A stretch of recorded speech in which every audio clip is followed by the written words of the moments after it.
सिर्फ अनुबंध की जानकारी से नहीं बनती निजता, बॉम्बे हाई कोर्ट का अहम फैसला।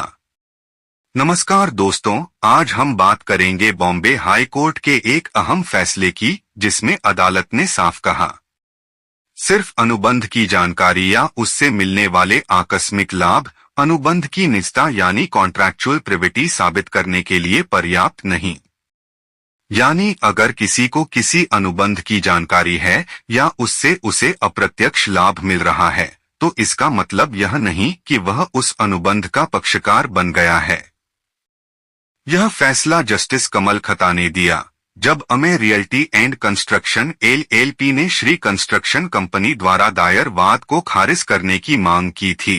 वादी ने 2006 में हुए कुछ समर्पण विलेखों, कॉन्वेयंस डीड्स और बाद में हुई ट्रांसफर डीड्स को चुनौती दी थी, यह कहते हुए कि इनसे उसके निर्माण अधिकारों पर असर पड़ा। वादी का तर्क था कि उसने मुख्तारनामा और निर्माण अनुबंध के तहत काम किया, और चूंकि भूमि स्वामी उसकी भूमिका से परिचित थे और लाभान्वित हुए, इसलिए वे भी मूल अनुबंध की जिम्मेदारियों से बंधे हैं। लेकिन अदालत ने कहा, वादी ने न तो भूमि स्वामियों और न ही अमे रियल्टी के साथ कोई प्रत्यक्ष अनुबंध किया था।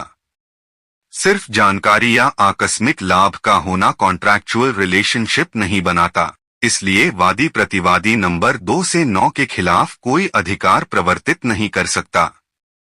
कोर्ट ने यह भी माना कि मामला परिसीमा अधिनियम की धारा 58 के तहत समय सीमा से बाहर है, क्योंकि वादी को 2009 में ही इन विलेखों की जानकारी थी, लेकिन उसने 2016 में वाद दायर किया, यानी 3 साल की लिमिटेशन पीरियड से काफी देर बाद। कोर्ट ने कहा, सिर्फ जागरूकता या आकस्मिक लाभ से कोई कानूनी अधिकार उत्पन्न नहीं होता।